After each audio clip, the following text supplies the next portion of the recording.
Showtime! Time to do a movie review tonight, man. Oh my God, what a great movie I got for tonight. A classic 1988 sci-fi super classic. Oh my God, has Roddy Piper, Meg Foster, uh, Keith David.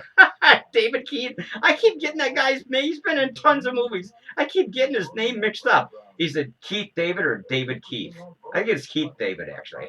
But it doesn't matter. He's a great actor. One of my favorite actors of all time, man.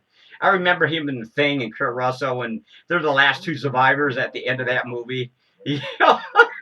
And they're just wondering what the hell is going to happen before they freeze to death, you know, in The Thing movie from 1982. But anyway, we're not going to talk about The Thing. But there is some rumors, finally, that John Carpenter is going to finally do a goddamn sequel to that movie. It's been like 40 goddamn years, man. Come on, John, get your goddamn ass moving, man. I want to find out what happens to those two characters at the end of that movie.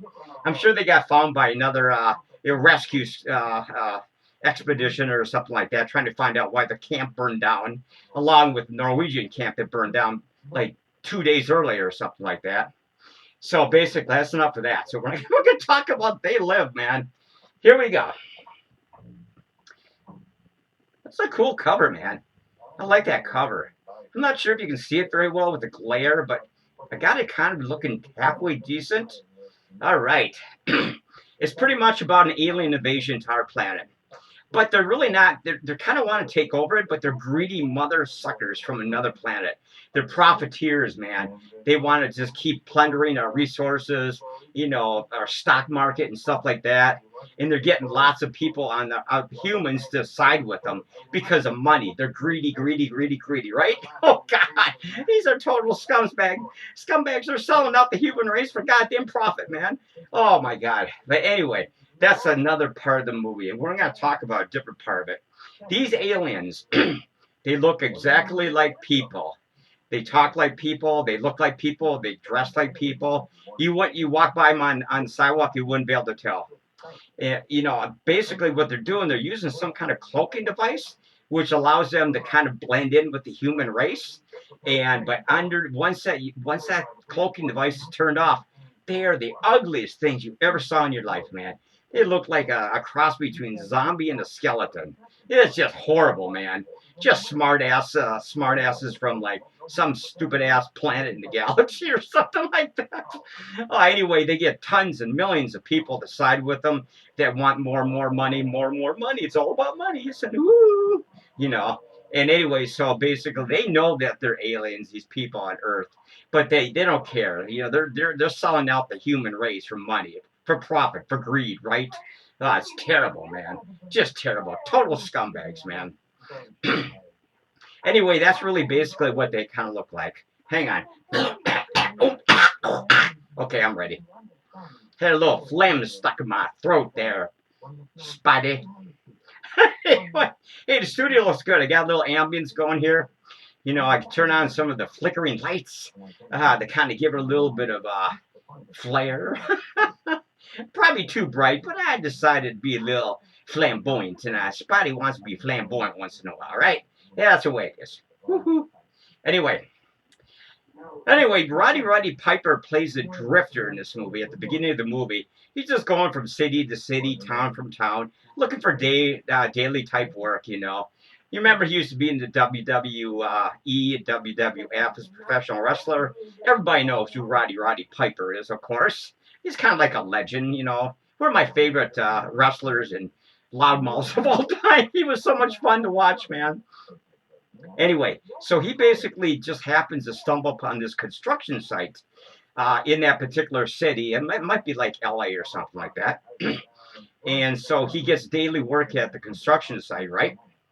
And so basically at night, he's noticing something across the street. There's this church across the street. They're bringing in boxes left and right all through the nighttime hours. And it kind of sparks his curiosity. What's going on?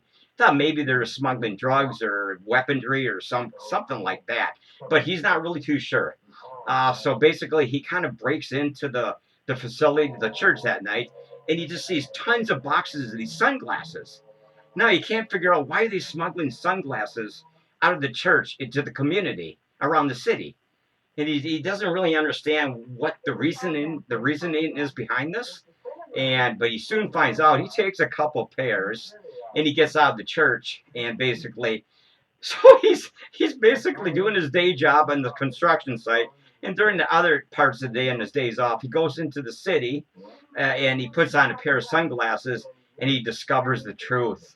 The sunglasses are allowing him to see what the aliens really look like. There's no cloak. The cloaking device is basically gone. Because of these special sunglasses that allowed him to see what kind of fraud's going on and what's going. I mean, are we being invaded? What's going on? He's really all the street signs are. It's kind of like really weird. They're saying eat more. Billboards are saying have babies. Get greedy. Go to school, go to church every day. Everything is kind of like, what do you call that? I can't. Oh my God. Oh, got some snot in my nose or something. So everything is basically they're kind of like, what do you call it, subliminal or messages or something like that. And every street corner in the city, they can't see them, but the humans can't really see them. But for some reason, they're being programmed to kind of do what the aliens want them to do, right? And it's kind of like brainwashing type stuff. It's an interesting movie, man. He puts on the glasses and he walks through the city going, what the hell's all these signs and street? Everything is saying, buy this, buy more, be happy, have kids, spend money, have babies, obey your masters and stuff like that. And, it's just kind of really weird, man, because he can't figure out what the hell's going on until he starts to spot some of these people on the streets. And, man, he goes, Jesus, God. He's looking at them with the sunglasses on. What the hell is that? And then he take the sunglasses off and they look normal like a human. He put them back on, of course. They look like the aliens again. And he's basically kind of going, what the hell? So he kind of puts two and two together and kind of figures out that something weird is going on. And he's just, he thinks, well, he doesn't really think much. He knows something bad's going on. So he goes on a rampage in the city, just fucking insulting some of these people on the street and everything. He goes, God takes the glasses off, puts them on. God damn, you're goddamn ugly. And they're looking at him going, pardon me? And then they have these wristwatches. They go, I got one that can see. I got one that can see. He has the sunglasses. So he's basically being chased around the city for days and days on end, and he gets one of his construction buddies to help, David Keith. Is David Keith or Keith David? It's Keith David. And he finally convinces him to start using the sunglasses and see what's going on. So they start waging a two-man war against the aliens and stuff like that. They get into the facility where they televise from this like news station, this big old goddamn building. And on top of it, they have a teleporting system, which they keep going back and forth to their world. Back and forth, back and forth, back and forth. It's really a goddamn cool movie, man. I mean, he's completely, he doesn't even understand what's going on. I mean, it's really creepy as hell. These aliens are just ugly. Butt ass ugly, man. I don't know if this is my best review, but I'm just kind of making. Meg Foster is another one who works at that particular news organization in the city where the aliens are headquartered or something like that. And she sided with the goddamn aliens during this whole process too, because she's greedy and she wants to be a superstar, in the world of news anchor woman or something like that. Whatever, man. She's terrible, man. Oh my God. What are we up to? Not bad. But anyway, there's a lot of really cool scenes in this movie. I mean, if you really look at this, there's the backside of it right there. John Carpenter is he makes really unusually great movies, man. Jesus God. I love this guy's movie making, man. He's so well known in Hollywood for his movies. And can you see that? My goggles are all fogged up. I can't even see my finger in front of my face right now. Anyway, here's the backside, of course. Woohoo! Yeah, and I think we have actually some stuff on the inside too. Here's the disc. It's just a basic disc. And it's got some actually inserts and photos on the inside of this too, like an insert. And there you go. Not too bad. Anyway, you get the gist of it. Unfortunately, he has a tragic end for Roddy and Meg Foster because basically, I'm going to kind of give the ending away. His buddy gets killed during the movie. About half, almost towards the very end. He ends up killing Meg Foster, but he gets shot, killed too. But he managed to destroy the goddamn teletransporting, whatever you want to call it. I don't even know. I'm so buzzed out right now. I don't even know what's going on. Ooh, they live. Let me bring that closer. Now I can see a little bit better. Ooh, look at that. That is so spectacular. But anyway, it's sort of like it's like the city starts to, once he destroys the cloaking device on top of the goddamn the news organization, everybody can see what these people look like on the street in bars, restaurants, grocery stores, walking down the street, and they go, they look at him, going, Marge, what the fuck is that? What the fuck is that, honey? It's Mabel down the street. What the fuck's wrong with her, man? She looks really fucking weird. They find the ugly truth that the planet Earth is being taken over by these aliens. That kind of kills their plan because, they wanted to go on for years and years. It's probably been going on for years and years and years until Roddy just stumbles upon the sunglasses across the street and he basically puts a stop to it. Yeah! Roddy Piper. Roddy Piper. I think that's it. Oh, I got to go back to that goddamn job tomorrow for 3 days in a row. Son of a bitch. This is my last day, my 4-day weekend. Ugh. Back to the shithole from hell. That's what I call it. Oh, we're up to 12 minutes. Ain't too bad. This movie review ain't turning out too bad, considering I'm sweating like a pig inside this goddamn costume. Oh, thank God it's almost over because I can't even. Hey, we should talk about some shout-outs. Should I talk about shout-outs? I don't know. I can't think of any except Dane the Embalmer, maybe. And Janelli, my personal press secretary. Yeah, she's nowhere to be found ever.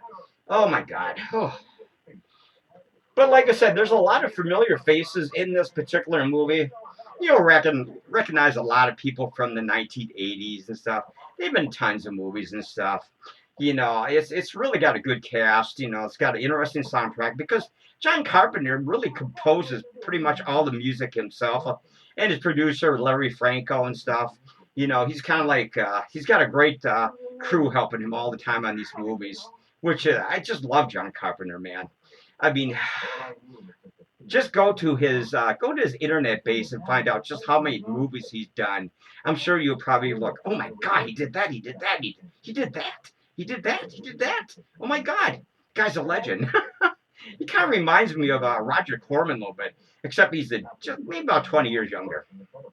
Oh, by the way, Roger Corman is still alive. I found that out. I remember I did that Attack of the Crab Monsters a few weeks ago. He's like 95 years old, Roger Corman, man. Oh my God, I couldn't believe how old he is. He's still kicking. I think he's completely retired from movie making, except maybe he's helping with scripts or something like that with other younger directors, producers. But that's another story. Long live Roger Corman, right? Look at Roddy, man. Look at all buff there and everything. It's like, oh, I always liked Roddy, man. He looks really buff in this movie, too. I think he was still pretty much in his prime. He was still doing wrestling at the time he did this movie, so he still looked pretty beefy. We'll just call him Brutus Beefcake. How about that? Remember Brutus Beefcake? One of those other schlocks from the WWE or WWF. Oh, there's so many of those wrestlers. They've all gone to the great wrestling school in the sky, man. Too bad, man. Oh, anyway, there we go. Oh, yeah. Yeah, I don't know what he's doing. I can't really tell what he's doing there. They live. Oh, anyway. So there's a final shootout between Meg Foster and Rowdy, of course, at the end. She shoots him a couple of times. He's going to die. He managed to kill her. And she's flat out dead. But he just manages to blow up the goddamn thing on top of their news organization building, you know, that's they're using as a transport back and forth to their world, you know. So, you know, and then of course all the people get to see exactly how ugly these people are in the city, you know, because the cloaking device, like I said earlier, has been destroyed. Yeah, I love it, man. You know, I could go through a lot of different points in this movie. But the thing is, there's, like I said, I ain't got enough time to really go through every actor, all the points, all the different scenes, stuff like that. But it's a very entertaining movie. How many? Well, we got 3 minutes. It's an extremely entertaining movie. I mean, it's a typical John Carpenter movie, you know. Uh, Good actors, everything else pretty well, damn well done. I think pretty good movie. Pretty good movie. I don't know if I've done a good movie tonight. I'm kind of out of, yeah, maybe out of it just a bit. I'm still wigged out about Cora last night. And then Penny's going to come back with another video on Sunday.